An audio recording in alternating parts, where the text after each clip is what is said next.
say thank you to everyone for joining us.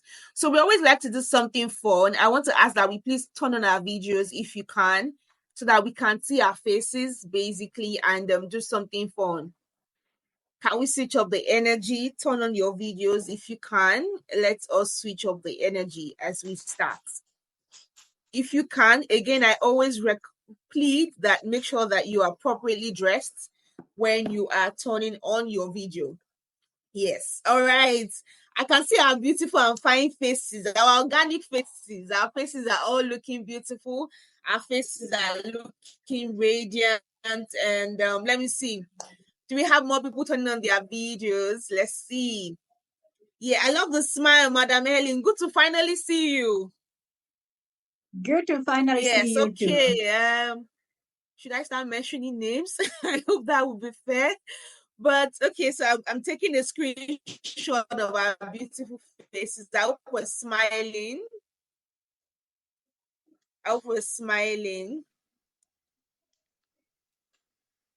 Okay, so let's do something fun. While your camera is still on, what's the first thing you can find around you? What is the first thing that you can find around you? That if you stretch your hand at something, you just see something, whatever it is, pick it up and show us in the camera.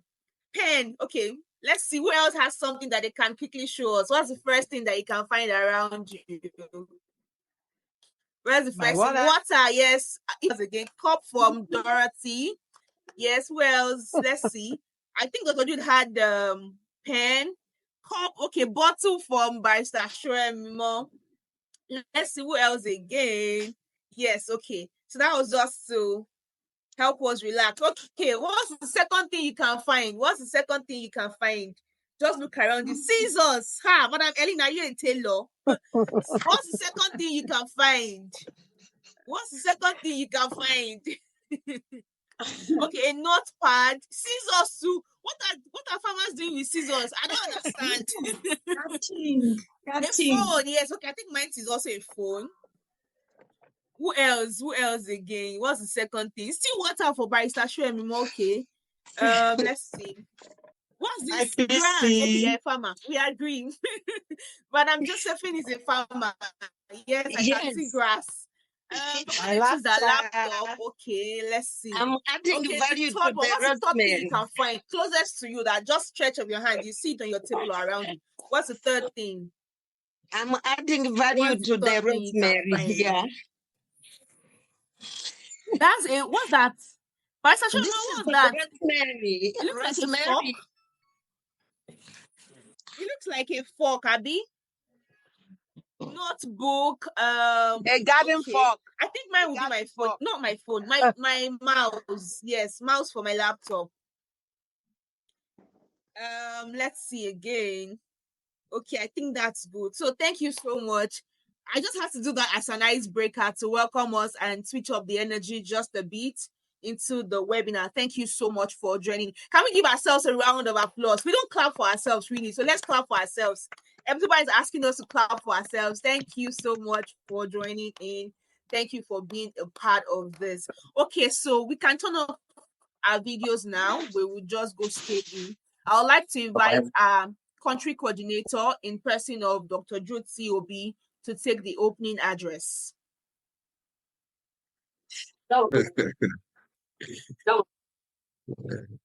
Again, okay, I really have to do that. Good morning,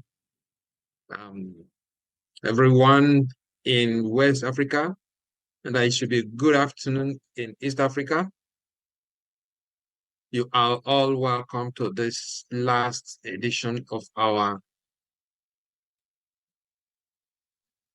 month of March webinar celebrating wonderful creation of God, the source of life, the source of strength, the source of encouragement, the major support, and most importantly, the dominant participants in the food system, both in production, processing, and nourishment. You know, we can't have enough word to describe women and the role they play in our lives and in the world. You know, I recognized those that are here, Barrister Sowemimo, those that are from in Nigeria. I recognize Mrs. Majolagbe. I recognize Dr. Ogechi and Lynette. These are the four wonderful women that will close the event for us. Actually, in one, we do it every month. We go out to get special people that will support the farmers in different ways, because as we already know, established that organic agriculture is knowledge-based. It is not just that organic agriculture is knowledge-based. People outside the organic agriculture are threatening the participants of organic agriculture because they see us as threat. They see that we are coming to take those things they are stealing from us, that we are coming to take them back. So they do everything to annihilate us, if I should use that word. So the best thing we can do is to come together, support each other so that we can win this fight. I say again, we must win this fight, because even those that are fighting us, they know that organic agriculture is the way to go, both in protection of the environment and health. But they don't want to accept it and will continue to move on. So I thank everybody for coming. I'm grateful that you have been here. And as the moderator said, some people have been around participating from the beginning, from the 8th of March till now. We are grateful that you have done that. And we know that you continue to support, you know, you have seen that this is a monthly event. So when that of April comes, we'll still publicize it in a good way so that all of us will continue to come together to do this. So I welcome you as we celebrate women. And interestingly, I noticed that even the participation is dominated by women, but it doesn't matter. In this kind of things, you see women exercise their strength. So thank you very much for coming. Most importantly, let us listen and gain from the experience, because these women that we have brought out here, it is not that they are different or they are stronger, but it must have to be one person. And these are the people.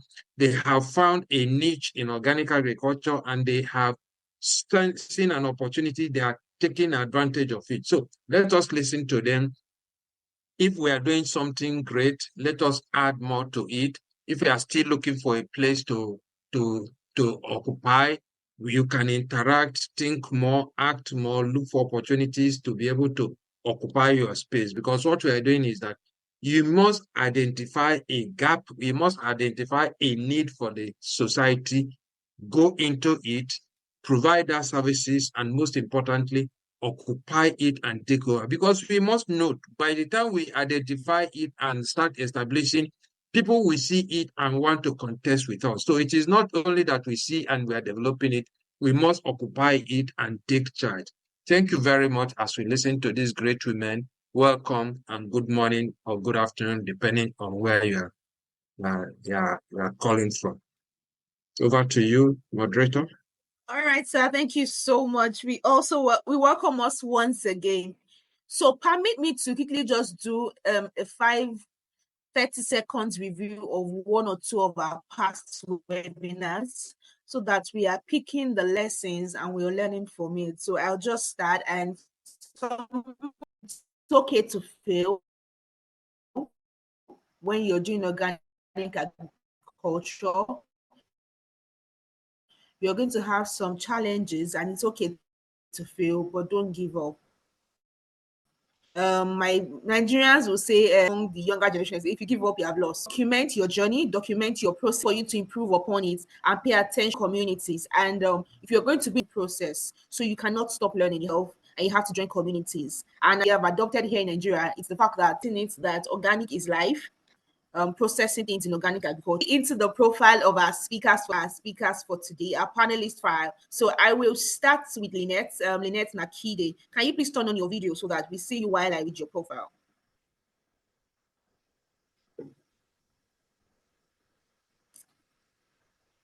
Okay, so I particularly like that she is a young person.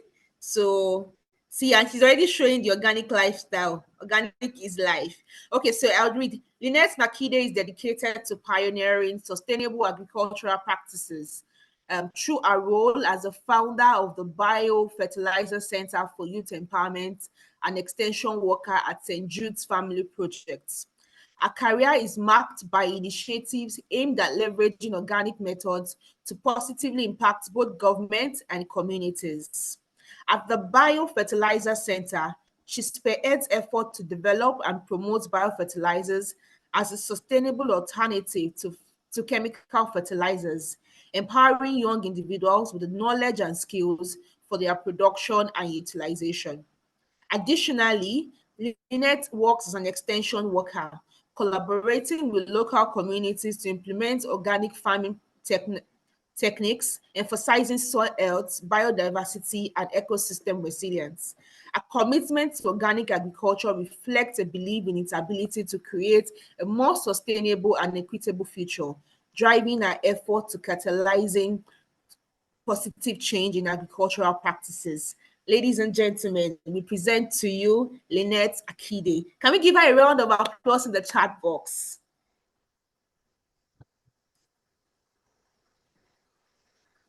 Thank you, Lynette. So our next profile is going to be that of Dr. Ogechi.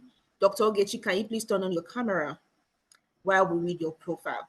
Please give her, those of us from East Africa, you should be hype Lynette though, or you should not be sharing our knowledge with people again. So hype her, thank you so much. Let's show her love. Okay, so we'll go to the profile of Dr. Ogechi Umeh. Dr. Ogechi Umeh is a lecturer at the Michael Okpara University of Agriculture in Nigeria, specializing in rural sociology and extension. With a doctoral degree focusing on agricultural extension and administration, she serves as a farmer field school and organic agriculture master trainer, actively engaging in research programs related to extension, organic farming, and rural development. Dr. Umeh's expertise extends to communication skills, public relations, scientific writings, reflecting a dedication to knowledge dissemination. She's passionate about empowering youth and rural farmers, women farmers, and she has formed numerous women groups and cooperative societies. She has contributed to over 70 publications and serves as an editorial board member for reputable journals. She is also known to have created the OSFP, which is the potato juices that have been recreated to several other products. She will tell us more about this. Ladies and gentlemen, please give Dr. Ogechi Umeh a round of applause. Let's give her some round of applause, some claps in the chat box. All right, Ma, thank you so much. Our next profile will be that of Mrs. Abimbola Majolagbe. Can you please turn on your camera, Ma?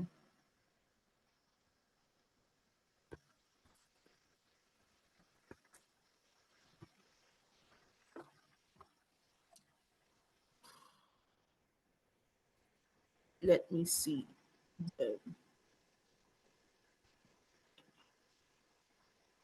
Sorry, please just give me a minute. Okay.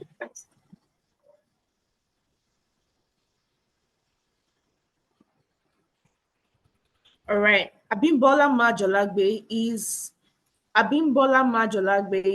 a media advocate, and she started her journey into extension services and delivery, working with farmers and committed to farmers' activity.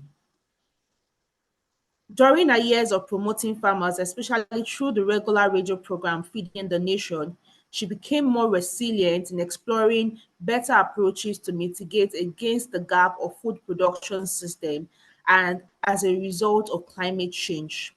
She is an ambassador of Grow Your Food campaign, an initiative of IFAM, with the passion to build more organic agriculture farmers. She's the master trainer with Nuan Kesue, training and empowering other farmers, as well as one of the Farmer Field School coordinators.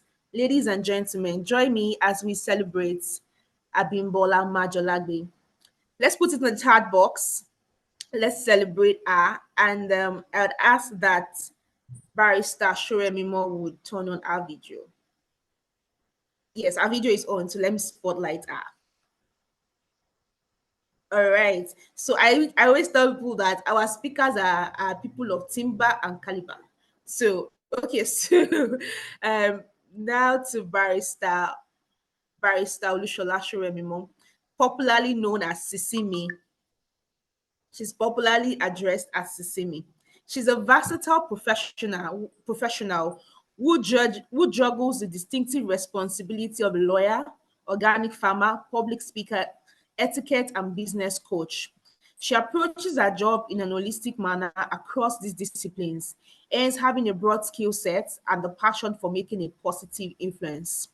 As an organic farmer, she's motivated by a strong desire to live healthy and sustainably, and becoming an organic farmer, practicing environmental care, growing awesome nutritious products while causing the least amount of environmental damage is our desire.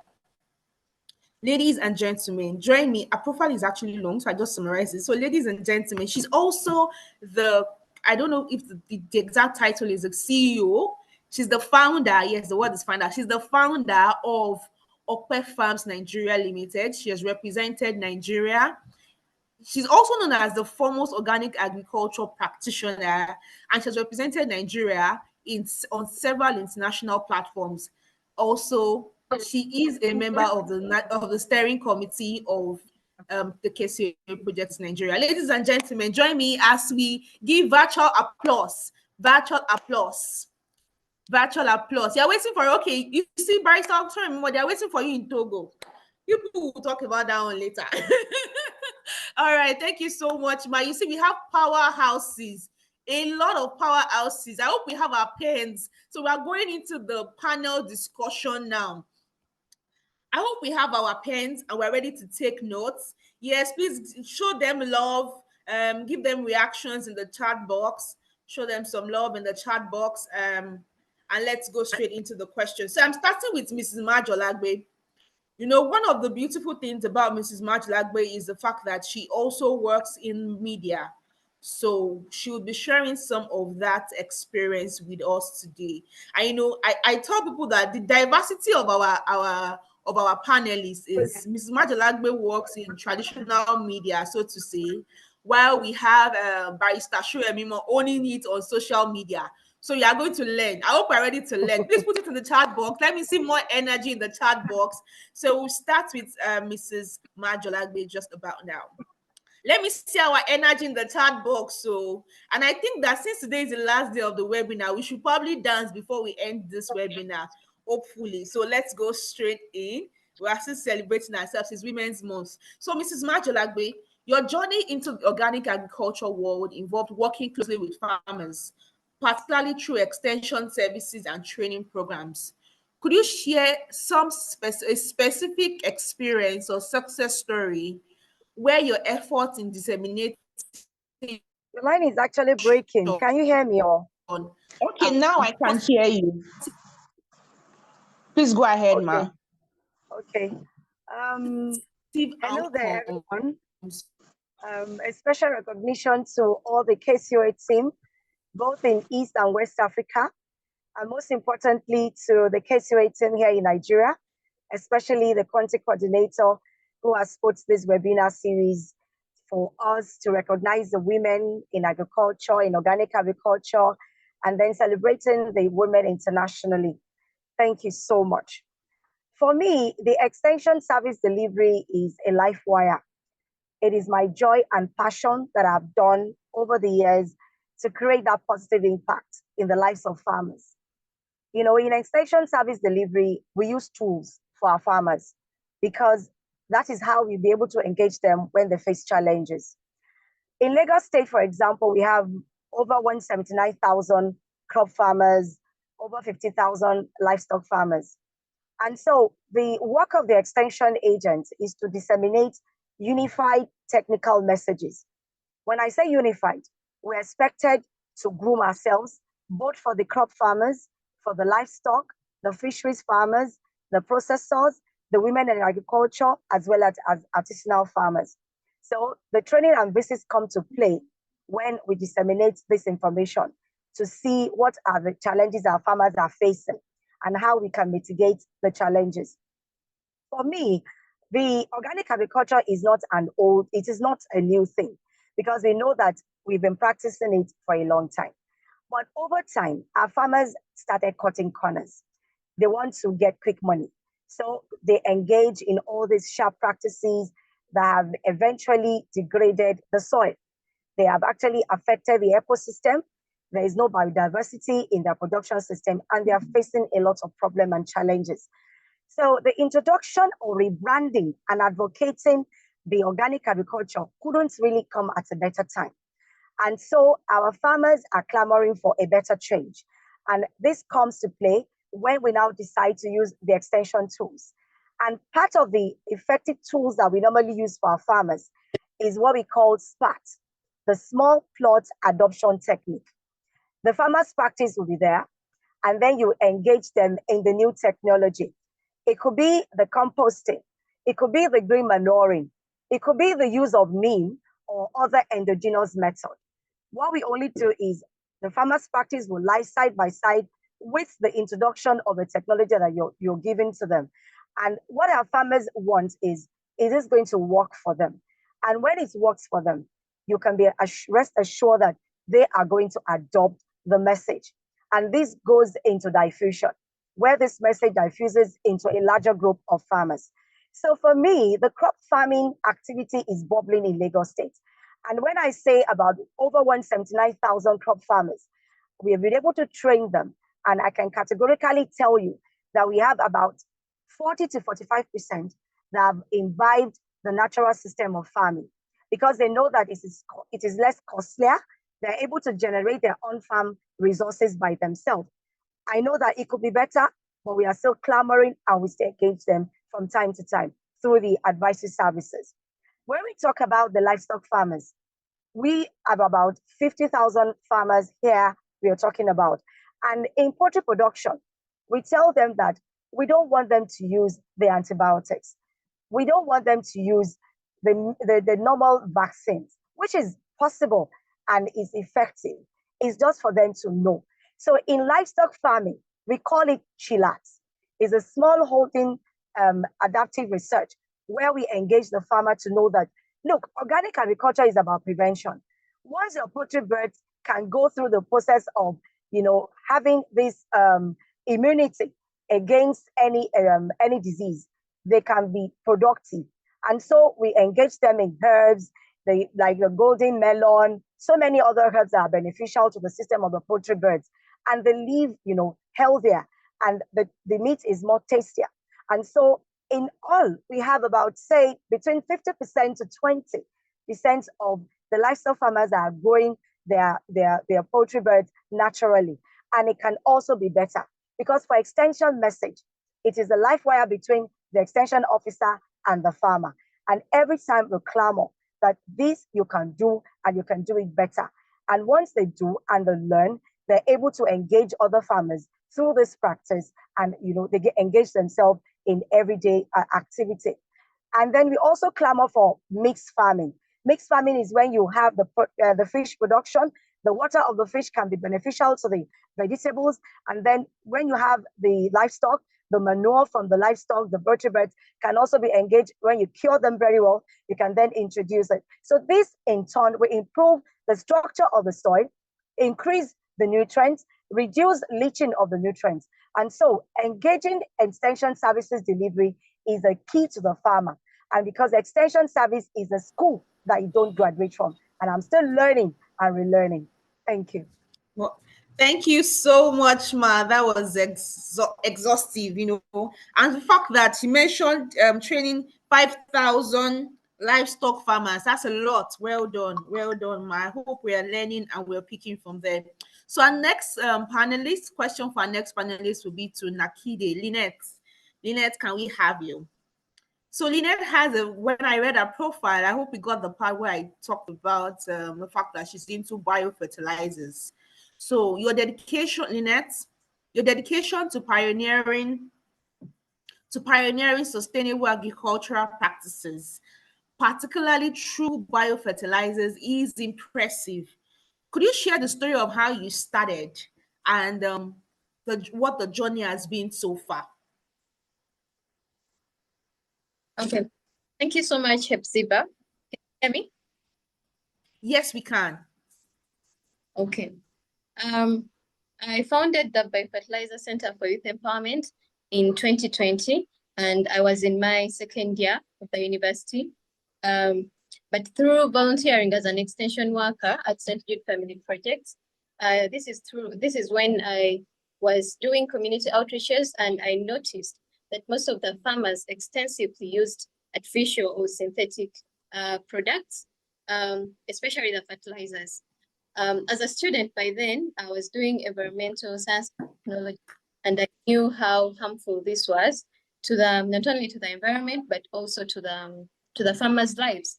So I was so much invested in learning how to produce and apply the organic fertilizers and the pesticides, and I got into training for this. I then got an idea of how I can make it as a business. So I reached out to a few of my friends in the neighborhood, and we started making fertilizers. Especially, we started with bokashi by then. So whenever I could go to the fields to do the trainings to the farmers, I could go with some fertilizers to sell the fertilizers to the farmers. So some young farmers in those communities were interested as well in making these fertilizers. And so I had to give them trainings, and we started doing this. So currently I work with more than 100 youths around the region. Some come from the neighborhood and others in the communities that we work. And I can supply, we do supply to agriculture stores and the farmers. We also sell to the farmers and also through the exhibitions. Some of the challenges that I face is lack of market. The market for organic is still low compared to the ones, the artificial products. And also the farmer mindset. We still have a long way to go in sensitizing farmers on the impacts of artificial inputs to their lives. Despite the quick results the farmers want from using the fertilizers, and they should mind what they use. I know they should mind what they use on their crops and how the effects of using artificial fertilizers, not only to the environment, but also to their bodies, because when they consume these, they consume the food that was sprayed with artificial fertilizers, it impacts their lives. So I've opened up different social media platforms. I have our website where we market our products, and we also participate in exhibitions. That's the solution that I've come up with for lack of market. Those are some of the challenges that we face. Wow, thank you so much. I was actually taking notes. So some things, I hope we are taking notes. I hope we're learning from these people. One of the things that Lynette said that stood with me, she said she started at 200 level. That means you're not too young to start. And currently we're working with some young some students now to push for advocacy for organic agriculture. And for us, it's also a joy. It's a delight to know that these things are absolutely possible. They are absolutely possible.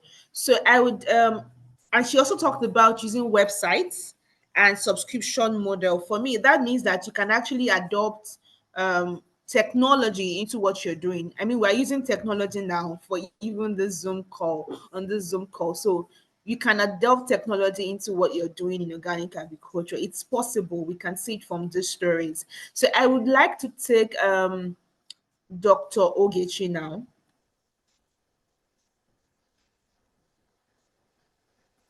Dr. Ogechi, can you come on camera?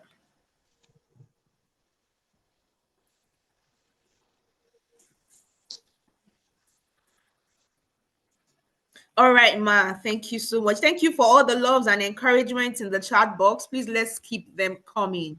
Dr. Ogechi, your expertise as an organic farmer and lecturer at the Michael Okpara University um, of Agriculture positions you at the intersection of academic research and practical farming. So, how do you integrate your experiences in organic farming into your teaching approach? And what strategies do you employ to inspire the young generation, the next generation, and the young generation of farmers to embrace organic agriculture? Okay, thank you so much, Hepzibah. I must say that I'm so happy to be here, interacting with all these wonderful women as panelists. Thank you so much. In NOAM, there's a slogan we use. We say that organic is life. Indeed, organic is life, because organic farming, organic agriculture has really influenced me in my choices for food, choices for a lot of things. In my experiences as a lecturer, organic farming has also influenced me a lot. You find out that as an organic farmer, I noticed that some of our farmers are very enthusiastic to enter into organic farming, but along the way, due to pressures of control of disease, control of pests, they are forced to go back to their conventional practice or start using some chemicals to control pests and disease. So as a lecturer, I took it up with my students to go into research to find out organic ways, organic methods of helping our farmers to control some of these diseases. So during my in my academics, I ensure that I bring in my students. Currently, in each section, I ensure that about 50% of my students go into research in organic agriculture. They go into research, like currently, a student is working on proficiency, use of organic extracts. So she's working with a lot of farmers, sampling a lot of organic extracts, trying to find out the best way for them to use it, and the dosage, the quantity, and everything it entails for them to use it very, very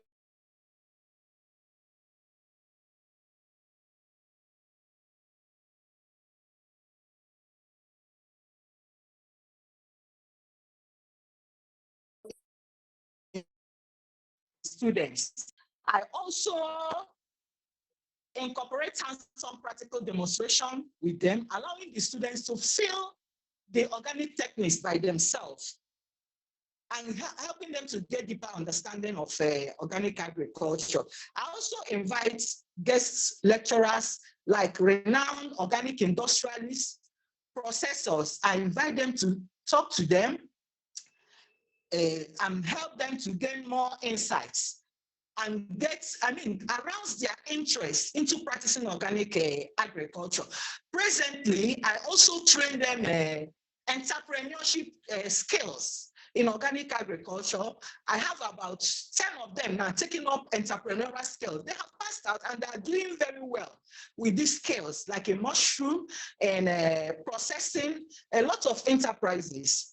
Actually, mushroom was my first organic enterprise when I graduated as a master trainer in organic agriculture, and a lot of students have benefited from that skill. So I try to highly engage them to do well, and even the school authority are now taking up this organic practice by partnering with us to introduce it to other departments. I want to point out that the current process where the university system is being asked to upgrade their curriculum is that with joy, we find out that we are asked to develop a complete curriculum in organic agriculture and regenerative agriculture. In fact, it was a thing because right now we are trying to incorporate organic agriculture into agricultural curriculum so that they can start it from the onset and graduate with it. Wow, that's really then beautiful. Strategies I use. I would have to stop you there, Ma. That's really beautiful. I remember it was Dr. Sarah at one of the webinars that was saying that when she was going to start or pushing for organic agricultural policies, they fought her, but she stood, and that's the same thing we are seeing in Dr. Umeh's story of, moving forward, pushing against all odds and daring to stand, and then engaging people, young persons around you. And that's really beautiful. Well done, ma. Okay, for those requesting for the contacts of the speakers, you would get details of that in your emails. Once the replays are ready, we will post it and share it.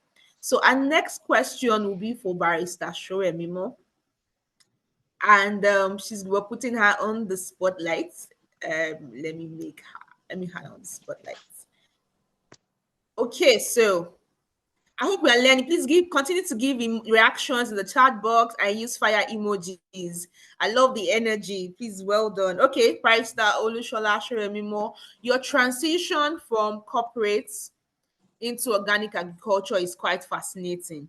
Could you share some of the pivotal moments or experiences that led you to establish Okwe Farms Limited, and how your corporate background has influenced your approach to providing holistic solutions for organic agriculture?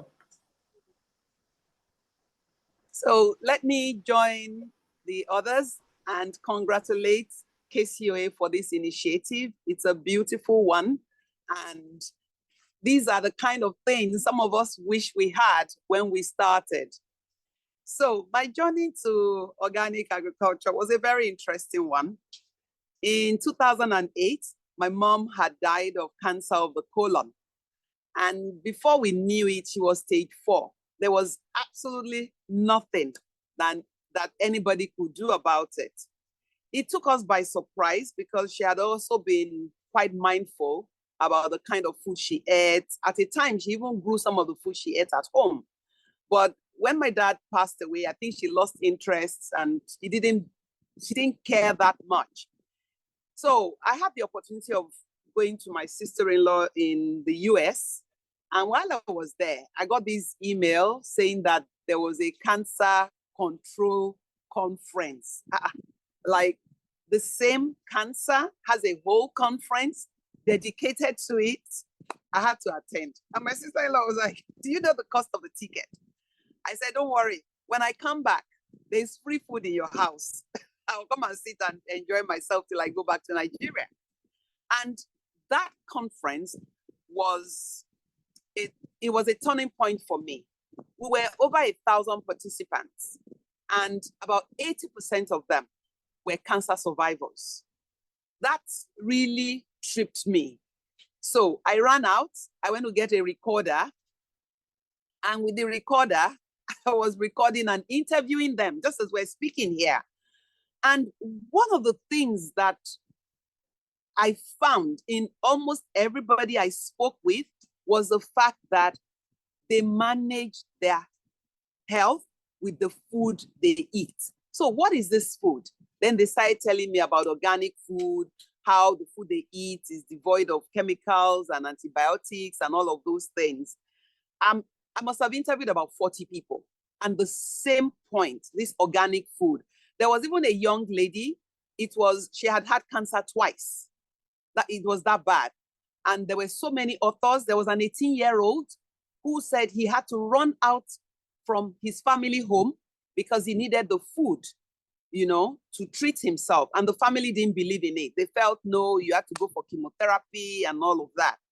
Another thing that caught me was the fact that these women were bringing their food to the venue of the conference, not because they could not afford the food, but for them, traceability. That was my first time ever, 2008, of hearing that word traceability.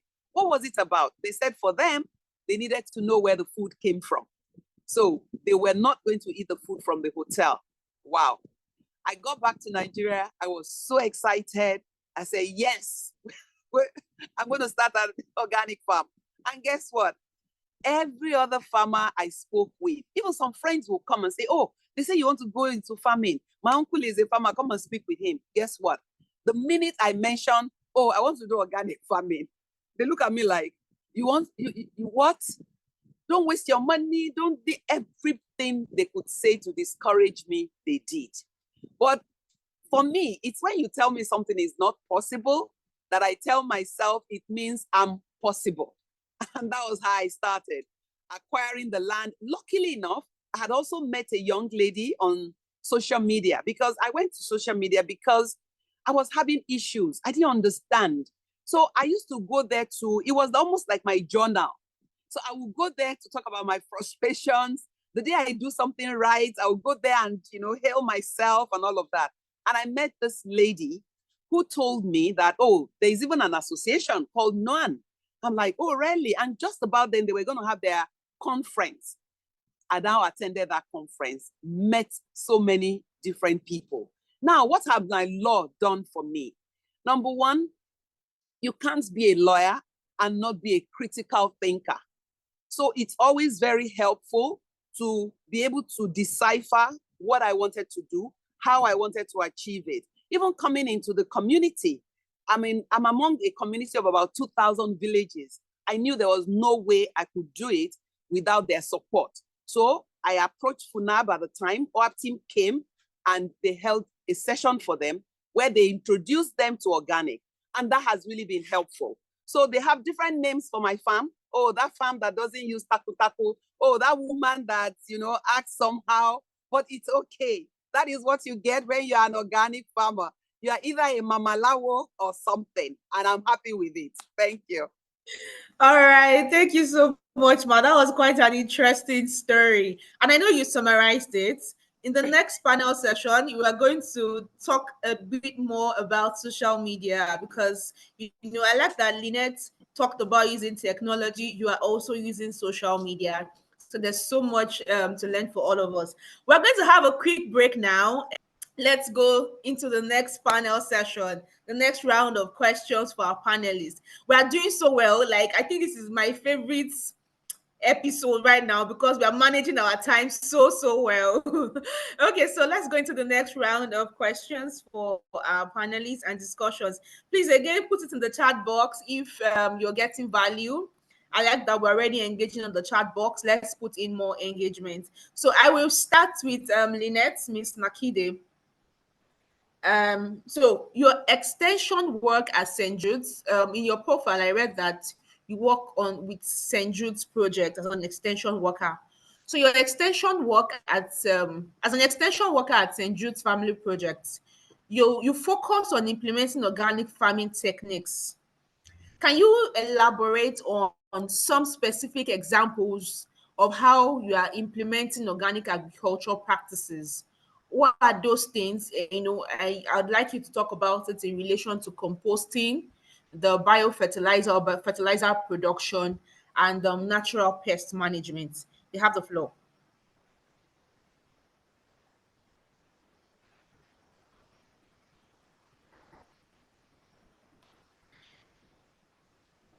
You are muted. Please unmute. Okay, all right. It's fine. Go ahead, please. Okay.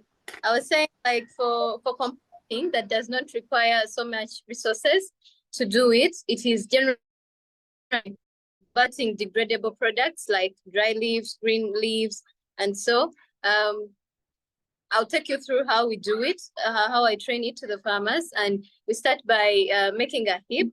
You could also do it you could do your compost in a pit, layer it up with brown and green materials, starting with some stones to allow the drainage, and then a layer of brown followed by the green materials on top, and then a layer of manure and a thin layer of topsoil. You can repeat these layers. Oh my God, my background is noisy. I hope you still hear me well. Yes, we still hear you. You could just be a little more louder, but other than that, you're good. Okay. After the layer of the brown leaves and the green leaves, you then put a layer of manure and a thin layer of topsoil. You then repeat the layers, and don't forget to water, especially to the dry materials. You let the heap heat while covering it with either tarpaulin or leaves. We sometimes use banana leaves to keep the moisture in. Yeah, and then you add water whenever necessary. When it's too dry, you can notice it and then add water. and you have to turn it regularly for a few weeks. You dig it in, you dig the mixture and turn it until it gets dark brown and black or black with an earthly smell. It may take 2 months or 3 to a year, depending. And then you mix it in the soil. When it becomes dark brown or black, it's then ready to be mixed in the soil, and it's a good substitute it fits the soil and makes it living. It gives life to the soil. And for the fertilizer, the bokashi one, it's the one I majorly do as business. It's also made from natural elements, natural materials like the poultry litter, the cow dung, the charcoal dust. It's a mixture of those natural elements, and it undergoes through the fermentation process to be ready for it. It takes a maximum of 15 days. For 10 to 15 days, it's ready for use, and it's very effective, and it stays in the soil for a longer time. And the materials can be accessed easily. I mean, you can get, it's easy to get charcoal dust, soil, maize bran, and others. And for the natural pesticides, we usually look at the plant tea that is made out of tithonia, or some call it the wild sunflower, and we mix ash, the wood ash in it, and then and mix it with water. So they are basically the 3 materials, and it's a good pesticide. It acts as a pesticide, but also as a fertilizer at the same time. So those are the 3 elements that I managed to bring out. Thank you so much. All right, thank you. Thank you so much. That's really good. But I need you to take it a bit more slowly on the part of the composting, the layering. Please talk again about the layering for the composting. For the composting, if it's done on the ground, the heap. Christy ti wá kú fún wa torí ẹ̀ ni ó ṣe ó jẹ́ kí a lè sùn dáadáa díẹ̀ pẹ̀lú ọ̀rọ̀ Old Testament. Ó ní pé òun wá parẹ́. We first just get the dry leaves, the dry grass or dry leaves, and then the green leaves. It can be green grass from the garden, and then we first make a layer of we put a rough surface. You can put like sticks or stones for easy drainage of the water, and like for giving it life. And then we put a layer of the brown leaves or brown materials first, and then a layer of the green materials on top of the brown ones, and then we put soil on that, up on the green layer, and then we water, and then we put manure. So we repeat this process as we are watering until when the materials you have are done. And that's the heap. It can be any size you want as long as you have the materials. And then we let it while we cover it up with sometimes we use a tarpaulin, or sometimes we use the banana leaves to keep the moisture inside the heap. And then we add water while turning it whenever necessary. And then we dig it in also we dig it in and turn it up to mix it up, to mix the materials up.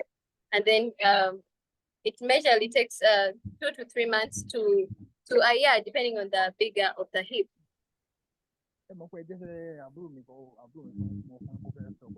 Is that clear enough? Yeah, I think so.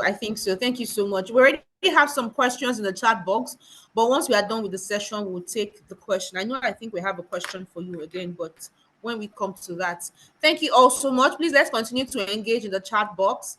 I would like to have Mrs. Abimbola now for the next question. So I'll just read your question. Your question.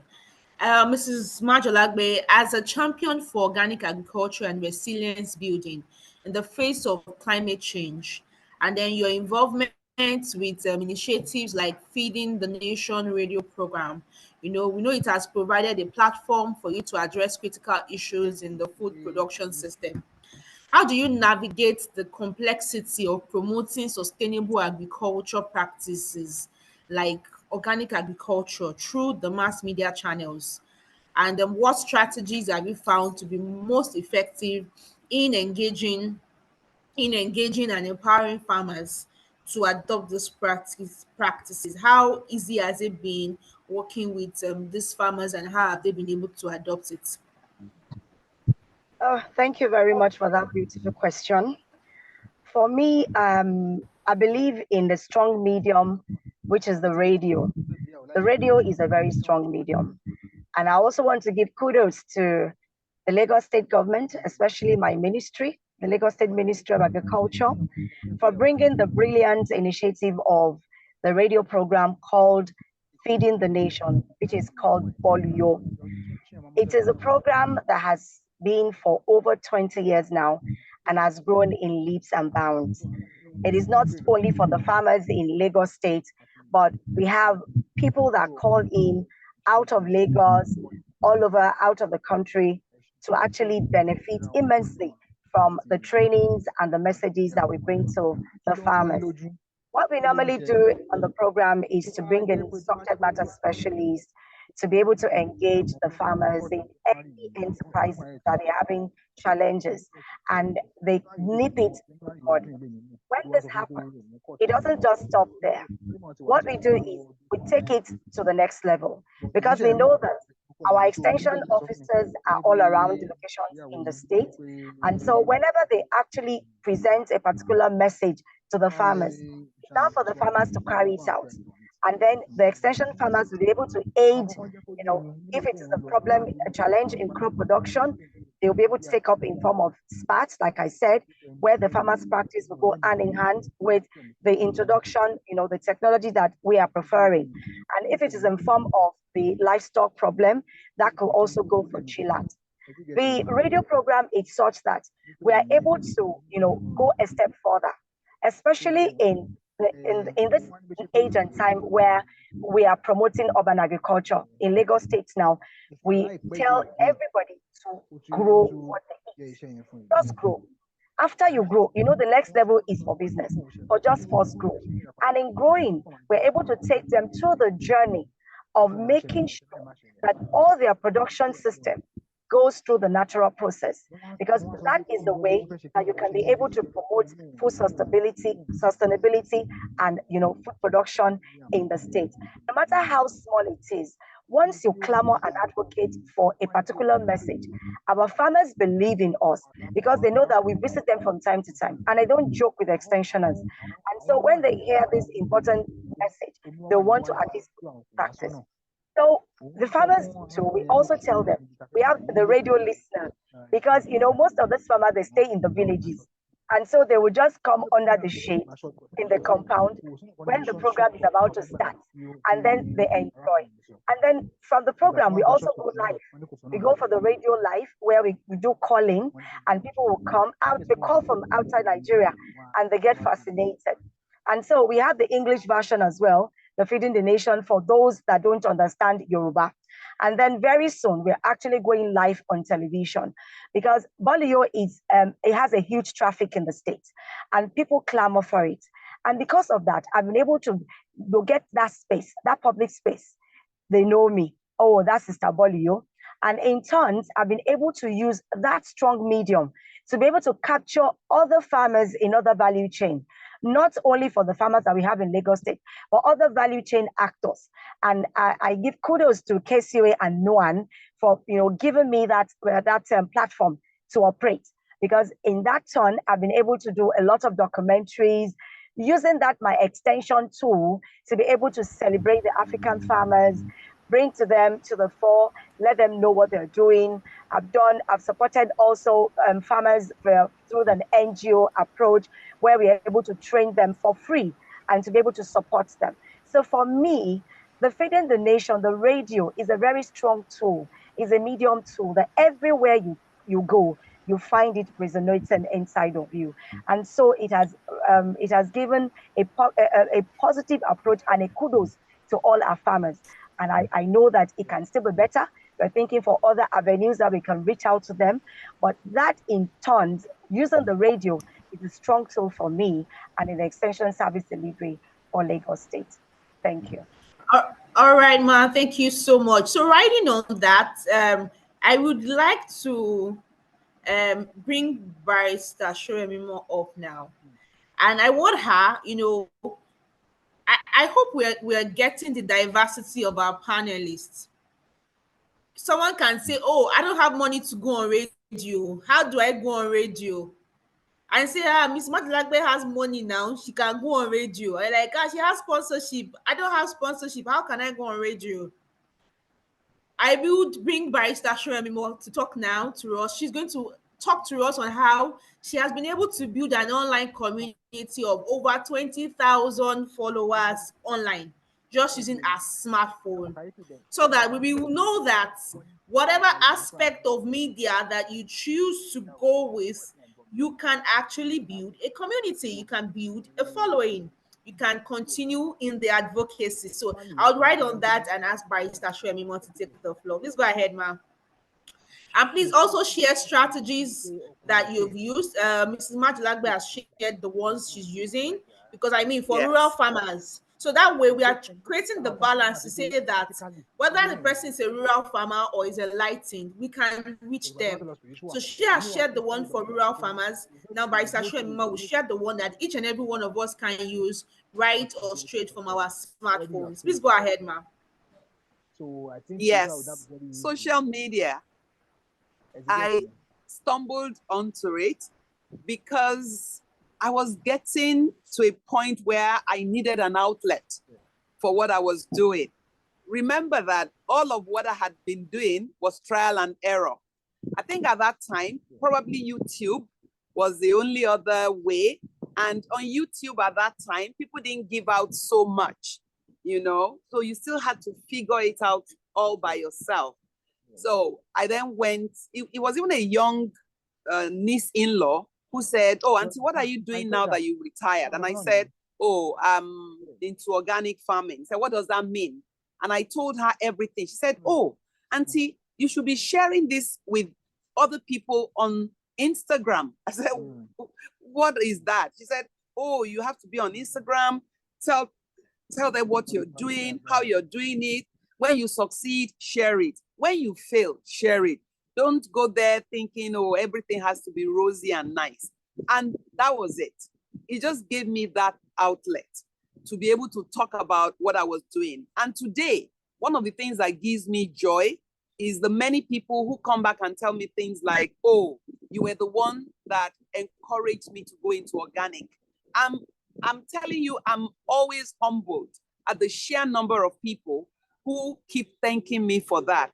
But what I'd like to say to other farmers or practitioners right now is that social media is not the same when I started. Things have evolved. So you need to, first of all, ask yourself, why do you want to be on social media? Many people go on social media just because they want to sell. See, people are not going to buy if they don't trust you. And the only way they're going to trust you is when they know what you're up to.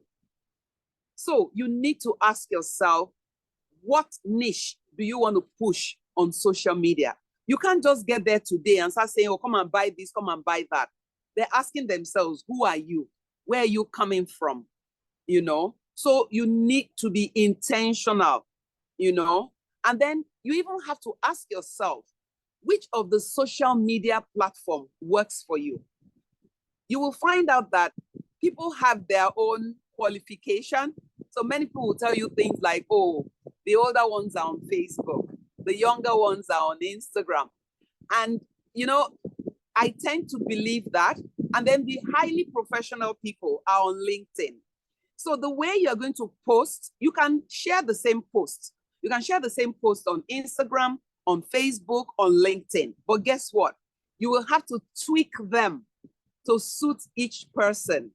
So LinkedIn is more professional. You can go there and talk about what you do, but please don't go there and go and sell. First of all, just woo them, nurture them, let them believe in what you say you are holding on to. And then you also need to ask yourself, who is your audience?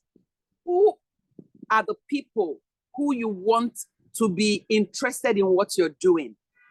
I don't know if it's because I started on Instagram, but what I've found out, for instance, is that there's something on Instagram called insight. You need to watch your insight. There's a portion that when you click on, you will see the different things that drive Instagram. And one of those things is insight. Insight is almost the most important thing you need to know. Your insight will tell you the people who are listening to you from where. So you can say that, oh, maybe 40% of my followers are people who live in Lagos, maybe 30% are from Port Harcourt, maybe 10% are from Abuja. All of those, it matters, because then you know what kind of content you will put out to those kind of people.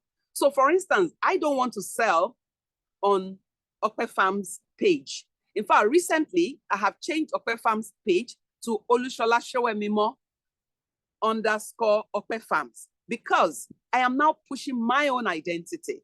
Okpe Farm has evolved, you know, and because people keep asking, how much is honey? How much is this? I then started Okpe Farm's Organic Mat.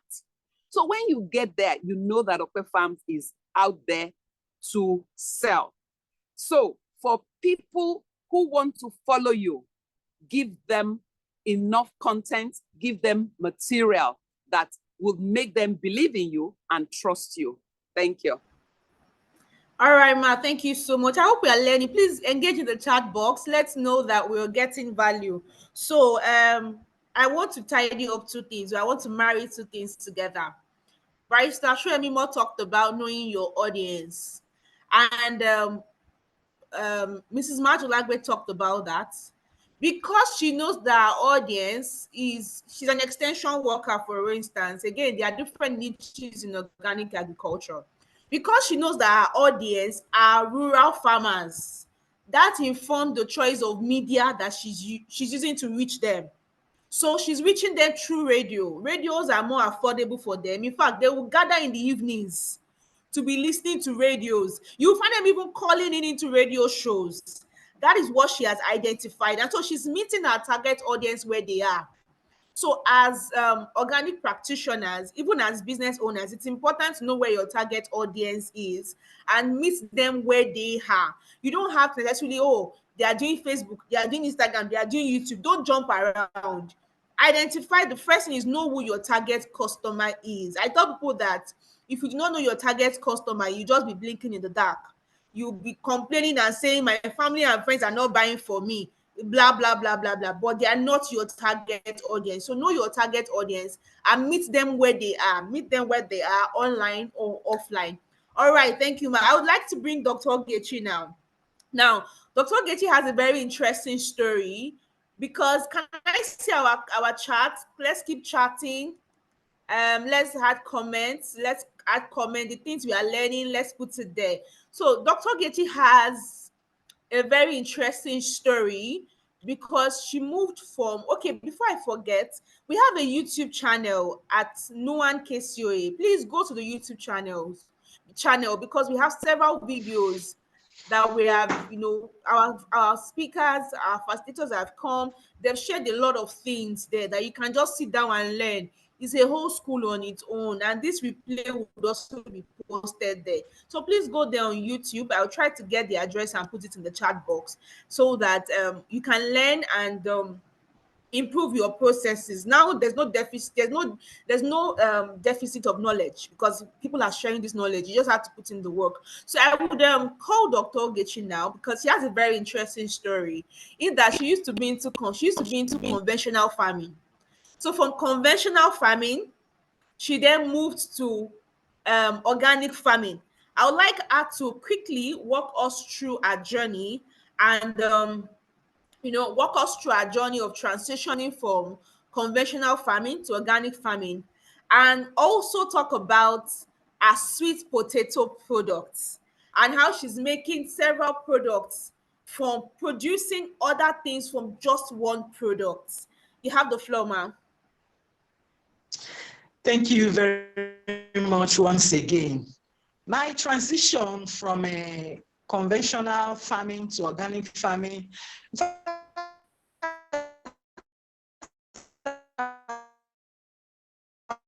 would say it's a dramatic one. It's a dramatic one because I'm a conventional farmer, but after my training as a master trainer in organic agriculture, I have to establish where do I start, what do I do? So when I approached the university authority to give us land for establishing our farm, wow, it's like there is scarcity of land everywhere. So after much disturbance, they were like, they took us to one vast area where, in fact, it's just the cattle that feed there.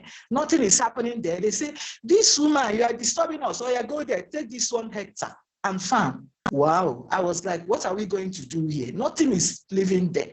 So we brought in some soil analysts, and they say, after looking at it, they say, madam, please go out from here. Nothing survives here. No crop survives here.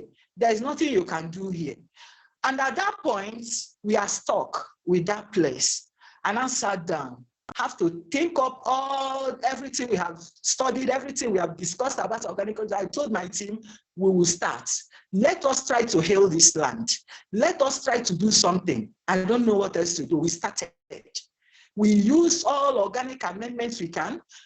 We started composting. We dig some holes in that hectare, that plot, and started composting, adding a lot of organic amendments, producing our biochar, producing our leaf extracts, applying a lot of things and planting. And there is one particular thing that helped us: mulching, cover cropping. When we tried dry grass, it didn't really too much work. We tried to use live mulch. And when we are trying to select the wheat we are going to use for live mulch, a word came: edible mulch. What is edible mulch? Using mulching materials that are edible. In that edible mulch, we struck with potato. There are different cultivars of potato. We use OFSP, orange flesh sweet potato. We want to use it as a mulch to cover the soil. So when we planted it at a very close distance to mulch our soil, after the first planting season, to be sincere, we didn't really achieve much. But one thing is certain: the soil started changing texture. So in the next planting season, wow, in fact, everything we planted did excellently well, to the extent that when you come to that area, we call it PG school area, you will see about up to 20 hectares of land running at a stretch. When you look at it, only 1 hectare in the middle that is greenish, flourishing. Every other area around that our space is dry. And people were like, what is happening here? What magic is happening here? To the extent that the school authority, people were drawing. It was like a sightseeing. People were videoing it. People were snapping it. What's happened in this particular patch of land? So when people saw what we are doing, it was magnetic. They started calling us. We say, where is that organic doctor? Organic doctor, come here. That was how I became the organic doctor. So they will now start asking me, teach them our practice, teach them this, and people are healing their land. We call it a healing process. It was really a healing process.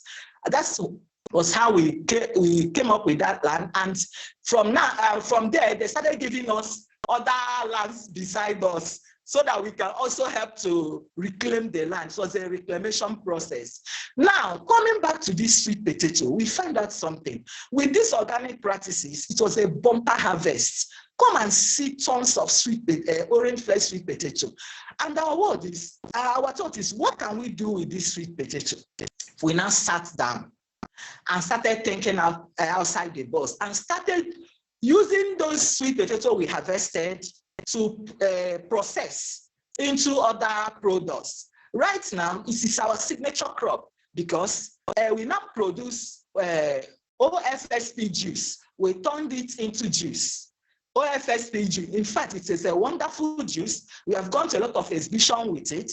We now produce, we turn part of it into flour. This flour, you can use it to bake. Instead of using some flours that are not too healthy, we now use this OFSP flour to bake. We use it to fry chin-chin. We use it to do swallow. We stir it for swallow. We have pondo, OFSP pondo, OFSP chips, and a lot of other products. But the main product we have there, which has been going viral everywhere, is our OFSP juice. We have gone to a lot of exhibitions with it. It is wonderful. See, our key word is practice organic agriculture and make money from it. That is why a lot of youths are being drawn to us, because we are not teaching them. It's not just that you are farming and seeing it as a drudgery, but we are not teaching it to them as an enterprise, something they can practice and still make enough money to the level they want from it. So it was a journey of reclamation of land. From there, we burst into this new outlet, and we have already also opened our organic market. It's a 2-weekly market where people come to buy organic products from us, like vegetables, OFSP products, gari, a lot of products from our farm. Even our farmers, we have taught, they also bring their own crops to that organic market. It's called Moayu Organic Market, every 2 weekly. Wow. Okay, so I'll have to cut you there because that's a lot. That's a lot. Please, can we give her some clap in the chat box? No, this is deserving of some clap. Now, one thing that let me see our reactions. So let's give her a lot of clap emojis, fire reactions, and all of that. Team, one thing all of them have said that is peculiar to everybody's story is they were willing to start alone, willing to start in the midst of all the challenges.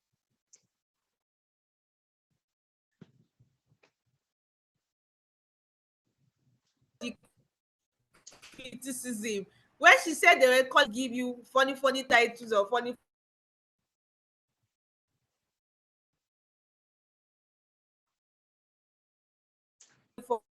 names. I can imagine Bola being called people who just look for different names to just one name around organic or corn fertilizer. But the thing is, once you stay true to it, the results will always be there. So let's quickly do a short break, a short exercise. Turn on your videos if you can. Yes, turn on your videos if you can. We're going to send an email. Let's do word exercise. This time around, we'll just do small exercise. We should be done in about 40 minutes. We are about 30, 40 minutes. We are still very much in time. So do we have our video turned on? We're going to do some exercise. So bring your hands forward. Bring your hands forward and exercise it like this. Let's go like this. Let's go like this. Are we doing that? To the front? Yes. To the front? I hope you can all see me. To the front. Now to the side. Pick the side. To the side. To the side. Are we exercising? The other side. Yes. Are we exercising? Now upwards. Are we exercising? I've seen it. Now can you go to your back? Turn it to the back. And the back. Hey, are we doing it? Are we doing now? Back to the front. Back to the front. Back to the front. Give yourself a round of applause. Give yourself a round of applause. Some of us don't used to do exercise. This month is the only exercise we do for this week. So give yourself a round of applause. Thank you so much. Thank you. We hope you are getting value. You can turn off your videos again. Thank you so much. We hope you are getting value. Keep engaging in the chat box. I put the YouTube link there so you can watch and learn. There's so much to learn there. I promise you. We have tons of things that you can learn from there already. Okay, so we'll go to the last session and the last round of questions, and we will go forward from there. Okay, so I will start with, let me start again with Dr. Ogechi. But this time around, I'm going to reduce our time to 4 minutes now, or 3 minutes. So, Dr. Ogechi, you have over 70 publications and membership in numerous professional bodies. And you have demonstrated a strong commitment to contributing to academic and professional discourse around organic agriculture and agroecology. I know you have talked about how you work with the work that you have done in Michael Okara University, transforming it and making it the hub of organic agriculture in Nigeria. I want you to talk a bit more on what you do with the women. The women. I want to talk about what you do with the women. So I would. We were in in Umudike some months ago, and something very interesting happened. Dr. Ogechi was the one planning that activity. Was one that planned the activity, and then we just saw these women farmers group, beautifully dressed, and they came and they started singing and dancing, and they had lots of big harvests, like really big okra, big yam tubers, big harvests, you know, ripe and healthy looking plantains, a lot of them, and they were just entertaining us. And I was curious. I had to, as they said, she mentioned the farmers. They said during the farmers' day, that's how they attract people to their stand. So when they're at the market, they will start singing like gyration. They'll start singing, dancing, and people will start, that will draw people's attention to come to buy from them. So I want to get you to walk us through that journey, that success journey of working with this female women organic farmers group. What's the journey like, so that people can learn? The beauty is you can just pick your target market and do something. So you don't have any excuse because everybody's showing us that. So over to you, ma. Thank you very much, Sheziba. I'm glad you people really enjoyed our dancing steps that day. It was really, it was really fun. Actually, I work with youth, I work with women groups. You find out that when you are working with women groups, you simply have to be happy. They are a happy set of people. Just a little information, a little knowledge keeps them very, very happy. Especially when they are deriving value from what you are teaching them, it keeps them very, very happy. Now, I did a work with these women groups. This research work is a research work. And I told them that you are going to school now. You will learn how to speak correct English. You will learn a lot. And they were so happy following me. Now, the title of that work was Assessment of Farmers' Proficiency in the Use of Selected Organic Farming Practices in the Control of Mosaic Virus Diseases in Ipuano local government area.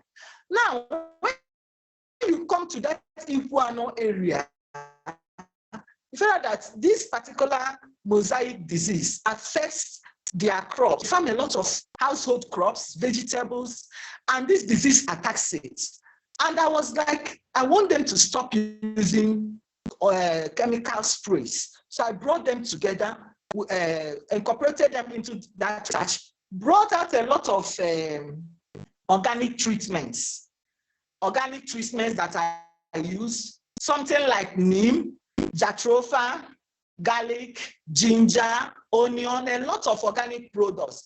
And we started working with each and every one of them, one after the other. I wasn't working. I gave it to them to work by themselves. After all the processes, they are the one that carried out the research. They are the one that brought out the results. They are the one that told me, ma, this one is working very well. This one did perfectly well. They were so excited. They burst into that to the extent that they organized the day we are presenting that results. It was our field day.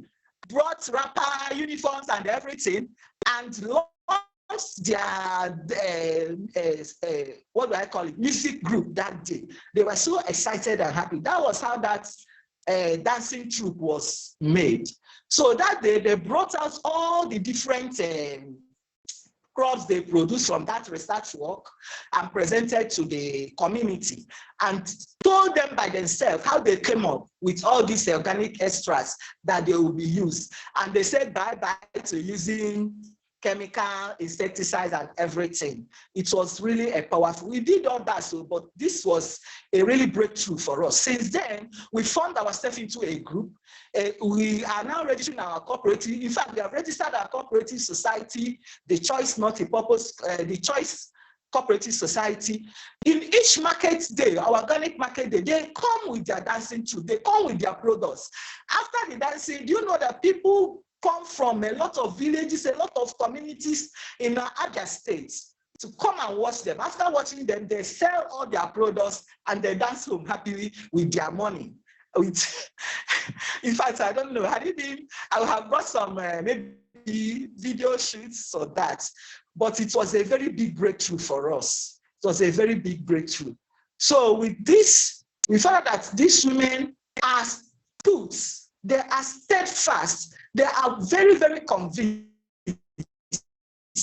that they can now produce their crop without attachment. There is an added advantage. You know that these women with this cooperative, we are now producing biochar. Biochar is organic fertilizer produced. We have biochar in a liquid form, have biochar in a solid form. After selling their product, they also sell this biochar. So people are now using it. People are now coming to book for this biochar in bags, and they are selling this. So instead of buying bags of all these MPKs, people now buy bags of biochar, which they are now using to cultivate in our area. And we are trying to upscale and take it outside the state too, for others to see. So it was a powerful breakthrough for us with this women group. Thank you very much. Wow, that's impressive. Well done, Ma. Right on that, I would like to bring Lynette on because she does something with girls. So Lynette, I want you to share what you do with girls. I'd also try and see if I can locate one of the videos of the dancing. Even our president, our country connector, he danced. When he saw the dance, he didn't have a choice, he danced. Even me, I danced. We all had to just fall in and dance, you know. So I'll bring Lynette to walk us through our journey. She's working with young girls. So I want you to share your effort and the things you're doing with young girls. Please go on, Ma. Please go on, Lynette. Okay, thank you so much, Hepzibah. 70% of the youth that I work with are girls, and this is because I want to support the girls like I was once supported into a well-equipped and influential women. I have been mentored by very successful ladies in Uganda, in the country, and I've been my first mentor is the ED, the Executive Director of St. Jude Community Project, Madam Josephine Chiza. She's online. Thank you so much for the work you do with me. And I've taken part in different mentorship programs that I think have added a lot on me. And so I would want to share all these lessons and more that I've learned to the young ladies that I work with to impact their lives in a way. And I think you don't need to look far away if you want to make an impact on a girl child or on any other young person. It can be a boy. Neighborhood.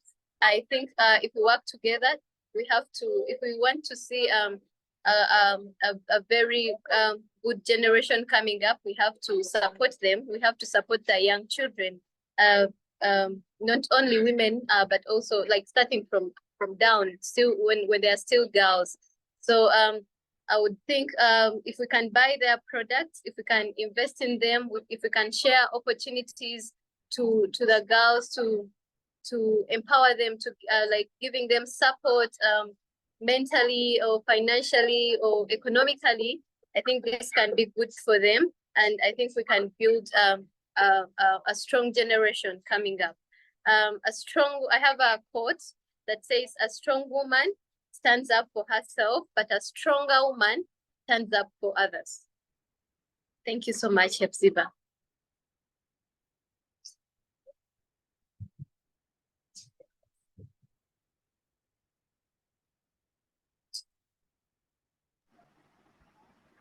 All right. So thank you so much for that. I'd like you to share just in 1 minute again on one of maybe a meeting day, how you meet with these girls. You go to their school. I'd like you to, or do you meet with them in a religious gathering? Just a bit more specific detail. Okay, so the farmers that I work with, I want to clear up how I met these young children, these young people.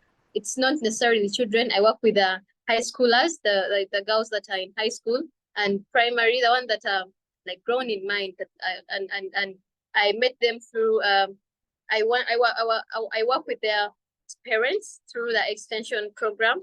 So when I go to the field and I the first work I do is work with their parents, but also some parents reach out or the children themselves reach out, and then we came together. So I still have opportunity for the ones that come in, but that's how I get them. So if they're interested, they join me, and then I train them. So normally, when they are in holidays, we like produce a lot and then store. For bokashi fertilizer, it has I would say a duration up to 6 months. It can be good until 6 months. So so when they're in holidays, we produce a lot. We store more. We produce, pack, and store, and wait for the orders, and also supply. And then when they go back to school, then they do their studies until when they come back for the holidays. So that's how we work. Wow, that's really impressive. So I'm saying this in front of everybody. Lynette, we will be needing you we'll be reaching out to you. We are grooming some undergraduate students. Mm-hmm. We are grooming some undergraduate students currently in organic agriculture. We just started the project, that part of the project. So we'll be reaching out to you to possibly address them and also share some tips. So I think I see a question here. Let me be sure if it's so okay. But I also need you to share with us rather quickly if there's Mm-hmm. any special technique you use in achieving success with working with these students. One, then Mm-hmm. two, was it easier for you? Was it easy for them like it was easy for you? And what's then your success story working with them? Like how many of them could you say, okay, maybe we have 20 of them that are into this now, or 30 of them? Please walk us through that quickly. Okay. So one of the success we have registered is the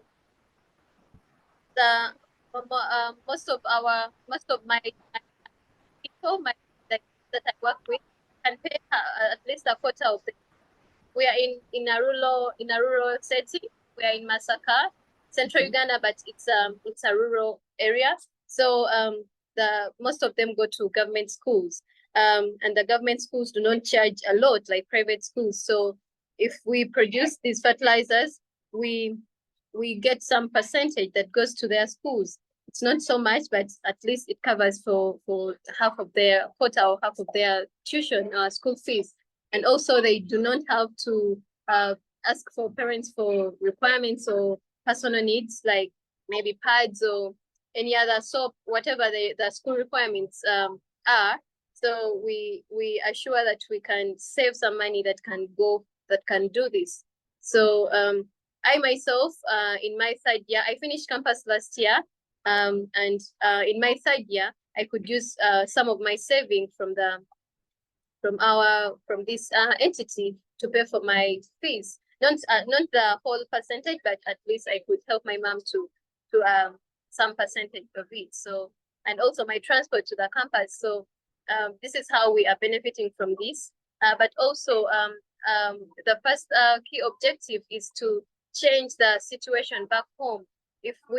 Because our site where we produce from, we have vegetable gardens around, and all the agroecology practices I try to implement around, not only in the field that I train their parents, but it's a good idea that the parents know what to do as well as the children know what to do. So it's not the same as it's not only for the parents that we train as in our extension at the organization, but also the children come along with them, and it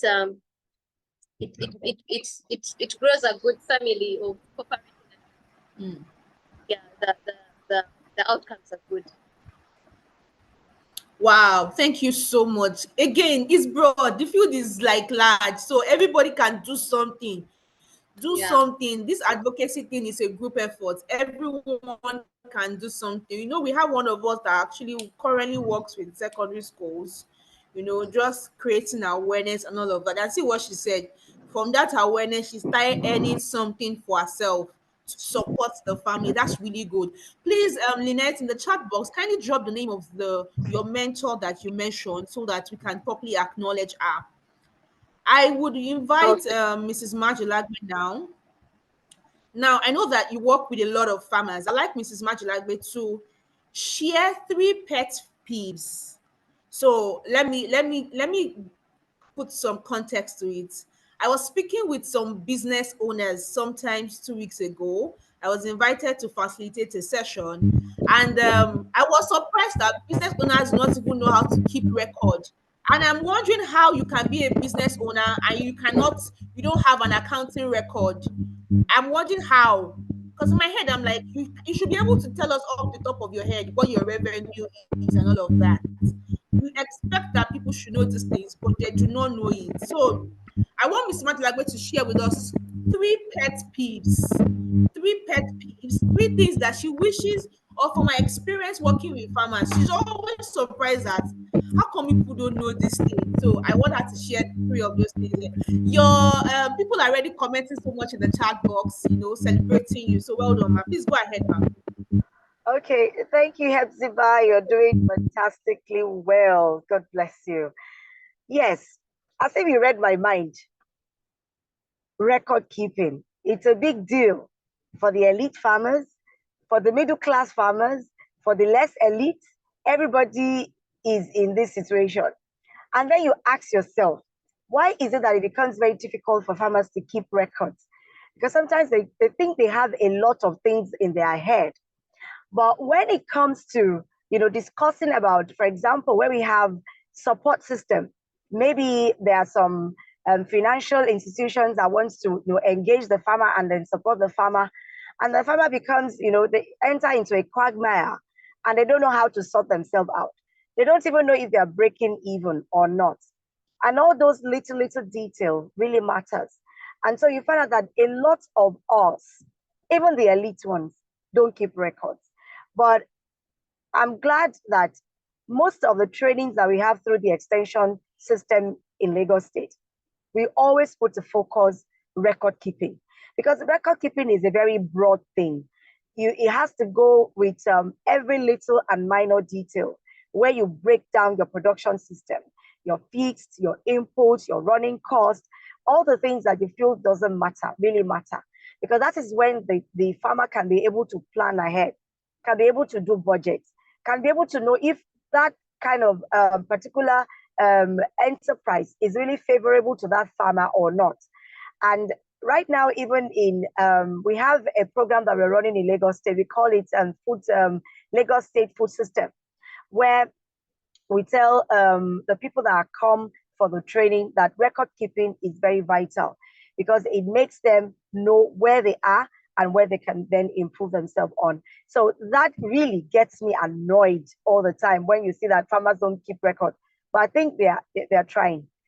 The second one that, you know, gets me astonished, the fact that when we talk about information gathering, you find that farmers think they know all, but they don't know all. It's so surprising to even see that the indigenous farmers, the local farmers, know something. But the thing that happens is the fact that people don't seek knowledge, and knowledge is out there. If you check a lot of things on YouTube, you will see that knowledge is key. People just decide that this is what they stick, you know, their knowledge in, whereas a lot of things are going on out there in the space. So you tend to encourage them, you tend to tell them, have you heard about this? And they say, it's strange. And then you keep on explaining and explaining to them. But for me, I still keep on hammering. I still keep on believing that what we are doing to engage the farmers from day-to-day activities will definitely change them. And another important thing that gets me, on the edge is a kind of attitude that some farmers have.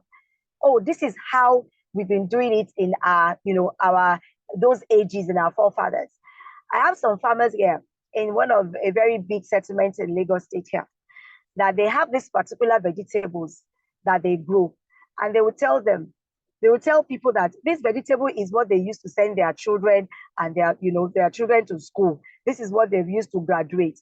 There is no diversity in their production. And if you get so annoyed that during the time of glut, when you price this particular vegetable, you can price it as low as 200, 500 naira, and you could be so amazing that how can they be treated like this? They don't want to look beyond the fact that they can get other quality products, value-added crops that they can grow when the time for, the glut comes for these vegetables. And so you wonder, why are farmers sometimes so static and rigid in their sense of reasoning? And each time I still tell them, it can be better. This is how to do things so that you can move from where you are now and, get to your success story. So those are one of the 3 things I think I can share with you. All right, Ma, that's brilliant. Thank you so much. Well done, well done. So riding on that, I always tell people that skill is never enough. Talent is never enough. You need to know the business of your skill, know the business of your talent. So if you have learned organic agriculture, organic farming, you need to know the business part of it. And that's one thing that most people are lagging on. So our final question for this session, we've come to the end. It's been so interesting that it's almost hard to believe that we have come close to the end. I would like to take Barrister Sowemimo. I think it was recently I was having a conversation with her, and she was telling me, I'm speaking with a coach now, and the person charged me 250,000 naira, and I'm going to pay the money. And that time she said, oh, someone charged me 100,000 naira. In fact, I had to beg my husband to give me some of the money. I'm going to pay for it. And then when she was talking about the cancer programs, if you listen, you'd have heard when she said the gate fee was much, that even as Steinle was saying, how are you going to? She said, don't worry, I will shall go. She's so vested in self-development and continuous development. I'd like you, Ma, to talk about that, because most people are always looking for free. And you can't continue to look for free and expect that you're going to have some result. You might not even, you might have result, but it might not be as fast. You will waste so much time.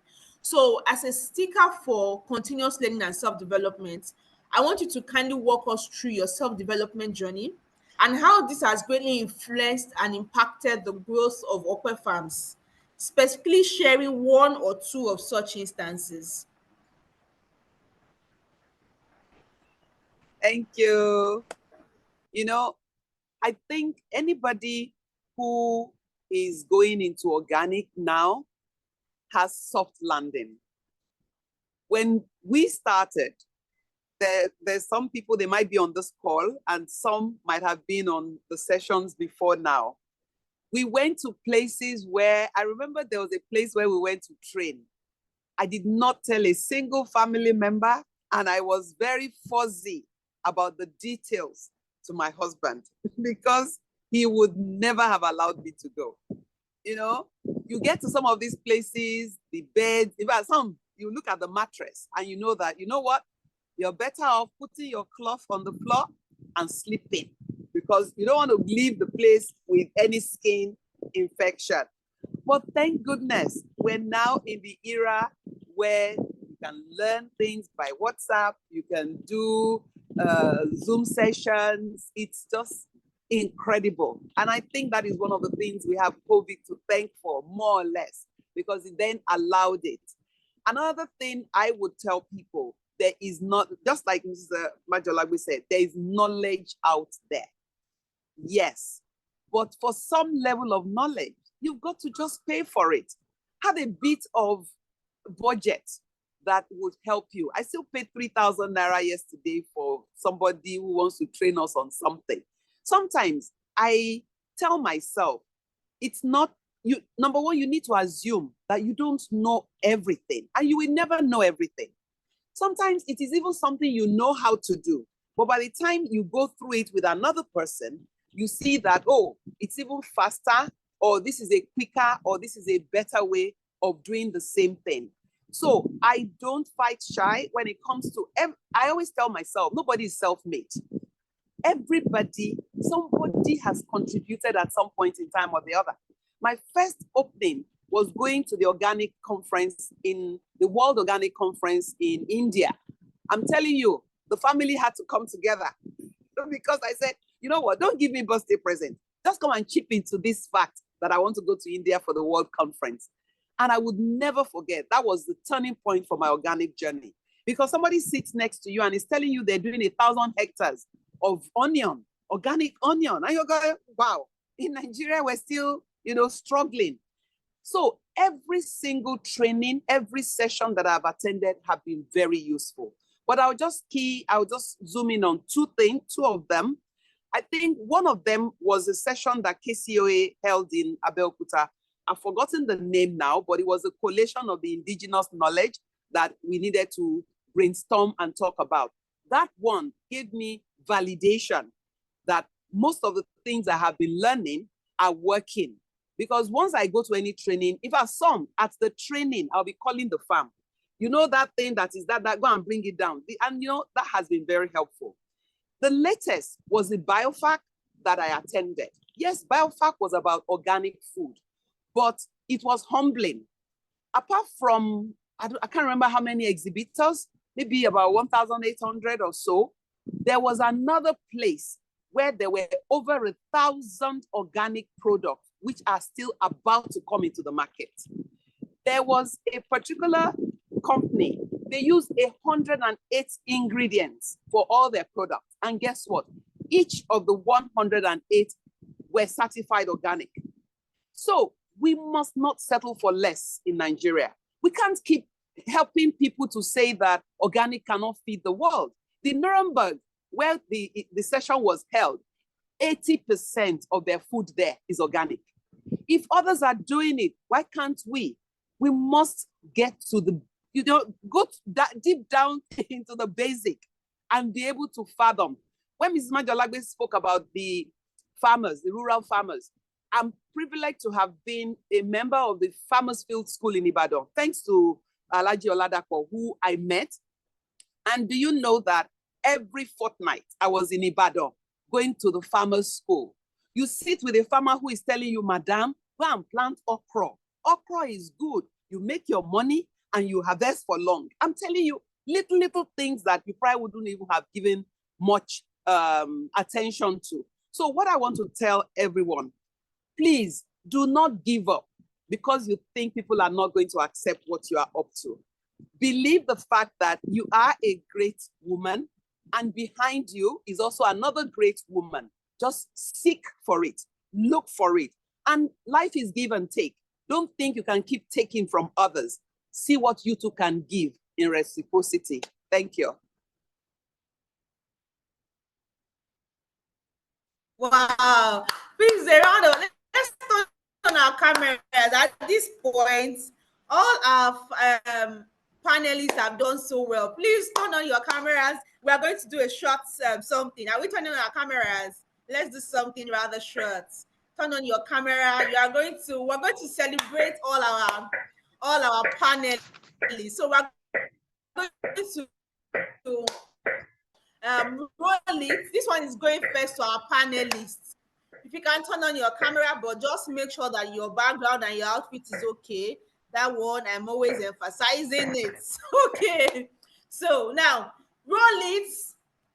Am I on spotlight? Let me make sure I'm on spotlight. But you can all see me. All right. So now let's roll it. Are we rolling it? Let's roll it. This network, you must cooperate. Okay, so let's roll it. Are we rolling? I can't see our video, so turn on your cameras, please. Yes, okay, I can see. Let's roll it. Are we rolling it? We're jamming it together for Lynette, Nakidde, for Barrister Sowemimo, for Mrs. Majolagbe and Dr. Ogechi. Are we rolling it? Are we rolling it? Now let's jam it together and give it to them. Thank you so much. That's been an amazing session. Like, it's 2 hours and I'm like, how? Now let's do one more rolling. Let's roll it. Give one for yourself. If like, don't do it well. Roll it. Are we rolling? Roll it. Jam it together and give it to yourself. Tell yourself, well done, myself. So thank you all so much for lending your voice to this and being a huge part of this. This has been really, really amazing. Thank you all so much. We are extremely grateful. Just before I hand over to our country coordinator, I'd like to invite Mrs. Josephine Kiza. I hope I got that. She's the country coordinator and I'm the mentor to Lynette. Are you still here, ma? I'm trying to look for her on the call. I know I saw her. I'm trying to look for her on the call. Is she still here? I think she dropped off. Hopefully, but she dropped off. Oh, okay. Send our love and our regards to her.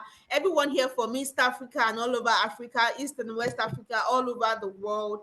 Thank you all so much for coming. So over to our country coordinator, sir.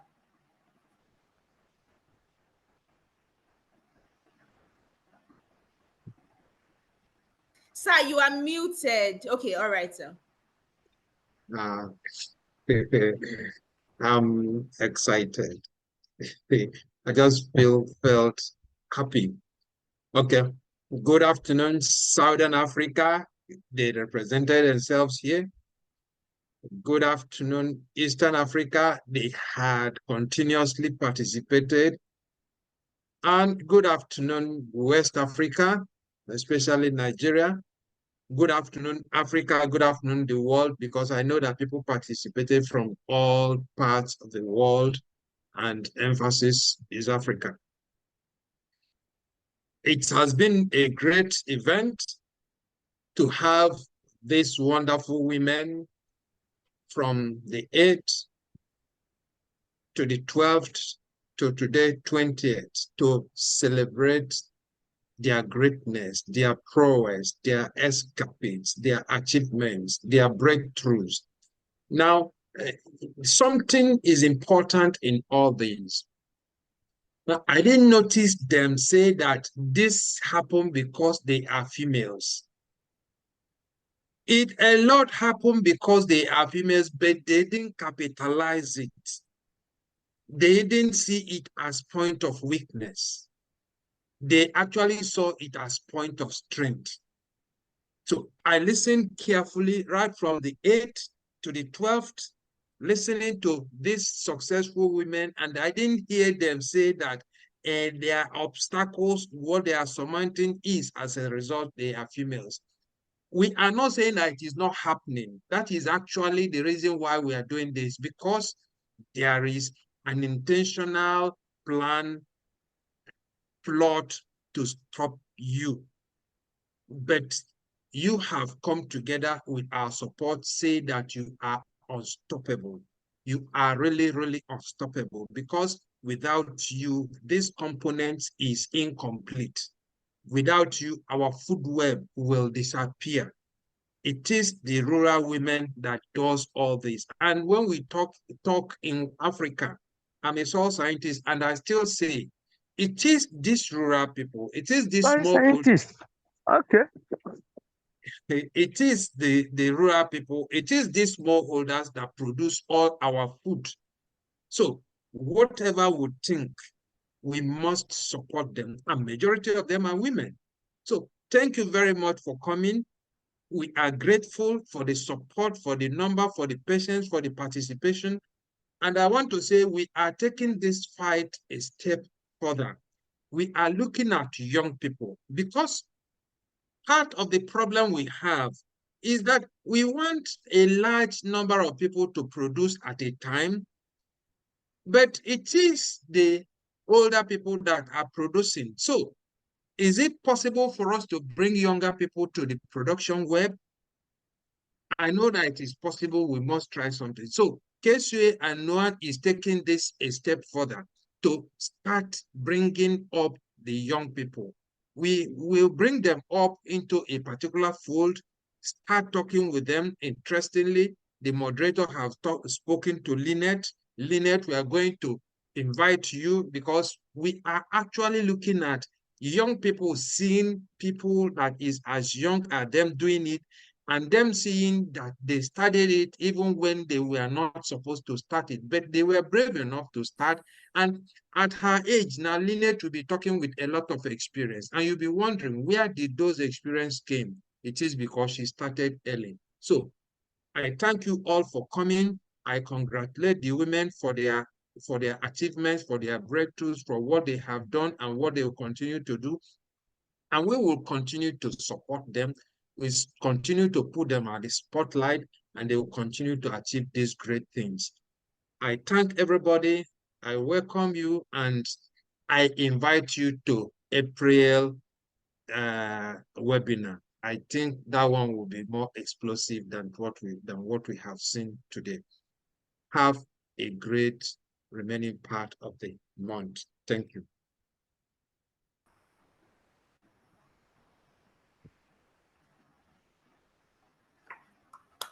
Thank you very much. Like I promised before that, I will try and look for the video from Umudike, from Dr. Ogechi. So I think I was able to find one video. Let me attempt to play it. It's just about a minute, 2 minutes. So we can just watch that as we leave the call.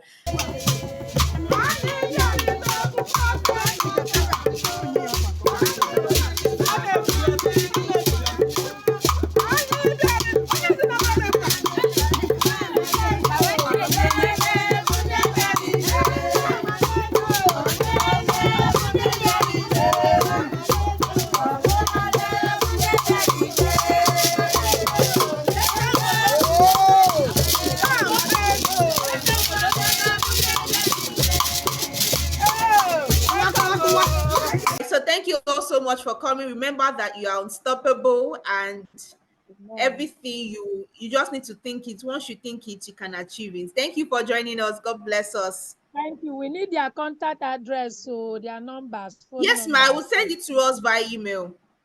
Okay, ma. God bless you. Yes, ma'am. Thank you, ma'am.